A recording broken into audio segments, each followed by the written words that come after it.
We're back. Time for the Politics Fix. Former Democratic U.S. Congressman Harold Ford is now an MSNBC political analyst, and the Atlantic media's Ron Brownstein writes for the National Journal. Gentlemen, let's take a look at Sarah Palin last night talking about taxes. Here she is. Now, you will appreciate this. The day after tax day, because of responsible resource development up there, we derive benefit and revenue from our oil and gas developments, and we're the only state in the union with a negative tax rate. We've got no income tax for the state, no state sales tax, no state property tax. And I want to keep it that way because I truly believe that our families and our small businesses can spend the money that they earn better than government will ever be able to spend it for them. Well, the act's still on, and it hasn't changed. Ron Brownstein, what do you think of that performance? I'm guessing they have no income tax in Saudi Arabia either. I mean, you know, when you have that level of a resource that it kind of exempts you from the normal rules of political gravity, she's not going away. I mean, she's clearly keeping her name and her visibility in front of the public, and she is a challenge for the Republican Party because having the party coalition been shrunk in 06 and 08, what's left is predominantly conservative. She is a popular, potentially, and attractive candidate to that base, but she faces real hurdles in trying to reach beyond it to the center of the electorate.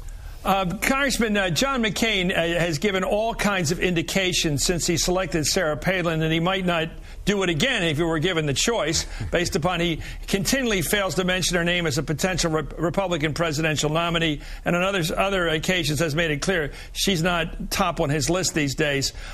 Do you think that the Republicans would consider her on the ticket next time? I do.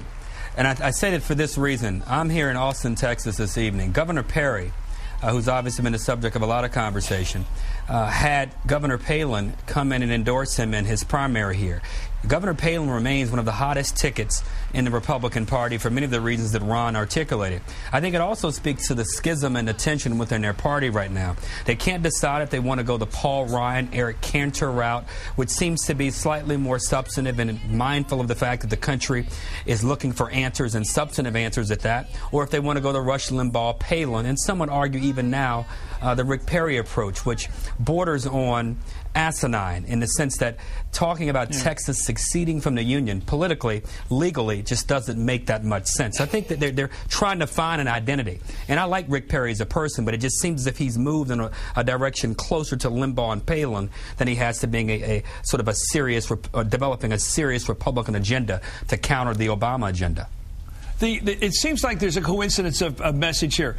The Obama people assume this kind of Chicago method of saying there's no real alternative out there. It's just the Democratic Party. It's always run Chicago, always run the country. There's no Republican governing party out there. There's a bunch of yahoos, Rush Limbaugh leading the way.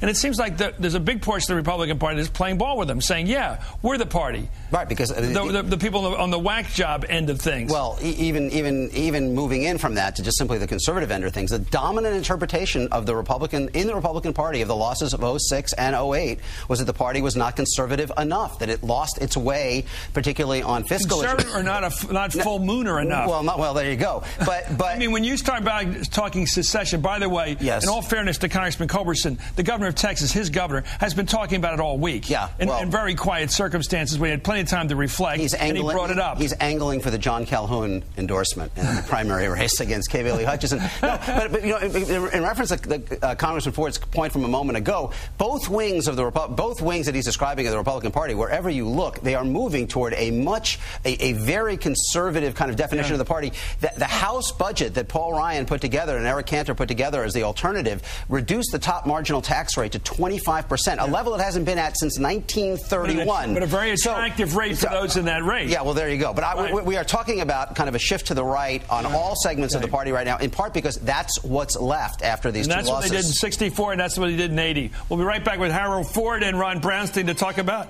Rick Perry and what he was really up to. I think there's more to this than just clownishness. I think real politics behind a lot of this talk about secession. I want to start with Ron.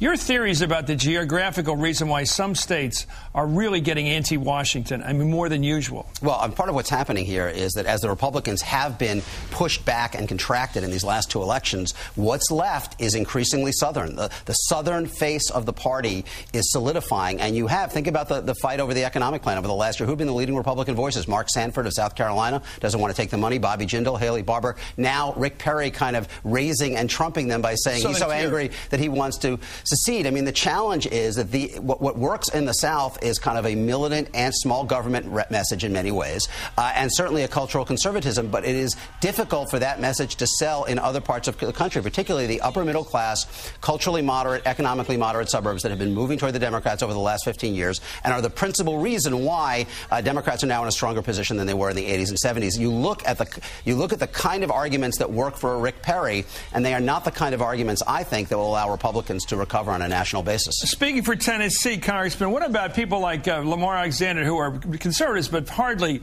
far out? How do they feel about all this sort of pitchfork talk? I don't know, but I doubt that he will raise serious objections to what's happening. He hasn't done it up to this point, whether he agrees with them or not. Where I go to church, listening to what Ron said, we would just say amen. I think he's right in large part in how he's described this. And that is that the country, that what's left of the Republican Party is not the Republican Party of Ronald Reagan, even a sort of center right and right. It's now or even the right. Or even the Northeast. There are no Republicans in the Congress from the Northeast. And I think if the party continues down this path, the Republican Party, it will be purely a regional party and the presence will be dominated by the part of the country I'm from, Tennessee, and throughout the SEC. Was Rick Perry really anticipating a primary challenge from K. Billy Hutchison, and he's trying to hold on to the far right? Yeah, I mean, he's trying to position him to our right, absolutely. We made the point. Thank you, Harold Ford. Thank you, Ron Brownstein.